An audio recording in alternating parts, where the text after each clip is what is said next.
بسم اللہ الرحمن الرحیم۔ السلام علیکم ورحمۃ اللہ وبرکاتہ۔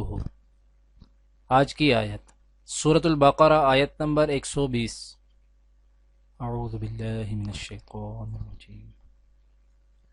وَلَن تَرْضَىٰ عَنكَ الْيَهُودُ وَلَا النَّصَارَىٰ حَتَّىٰ تَتَّبِعَ مِلَّتَهُمْ قل إن هدى الله هو الهدى ولئن اتبعت أهواءهم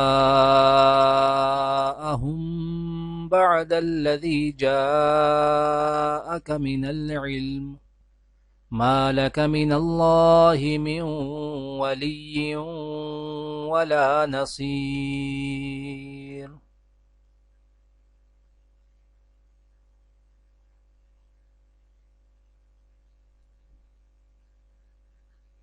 یہودی اور عیسائی تم سے ہرگز راضی نہ ہوں گے جب تک تم ان کے طریقے پر نہ چلنے لگو۔ صاف کہہ دو کہ راستہ بس وہی ہے جو اللہ نے بتایا ہے، ورنہ اگر اس علم کے بعد جو تمہارے پاس آ چکا ہے تم نے ان کی خواہشات کی پیروی کی تو اللہ کی پکڑ سے بچانے والا کوئی دوست اور مددگار تمہارے لیے نہیں ہے۔ آج کی دعا۔ ربنا آتنا من لدنك رحمة وهيئ لنا من امرنا رشدا۔ اے پروردگار، ہم کو اپنی رحمت خاص سے نواز اور ہمارا معاملہ درست فرما دے۔ آج کی حدیث۔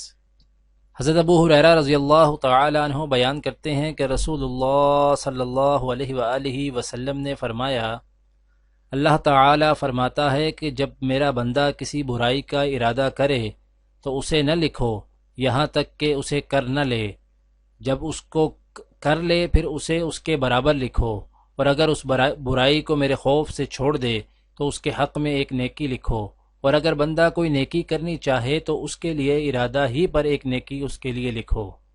دعا ہے کہ اللہ تعالی دنیا اور آخرت کی تمام بھلائیاں عطا کرے، عمل کی توفیق دے۔ سبحان ربک رب العزت عما یصفون وسلام علی المرسلین والحمد للہ رب العالمین، آمین۔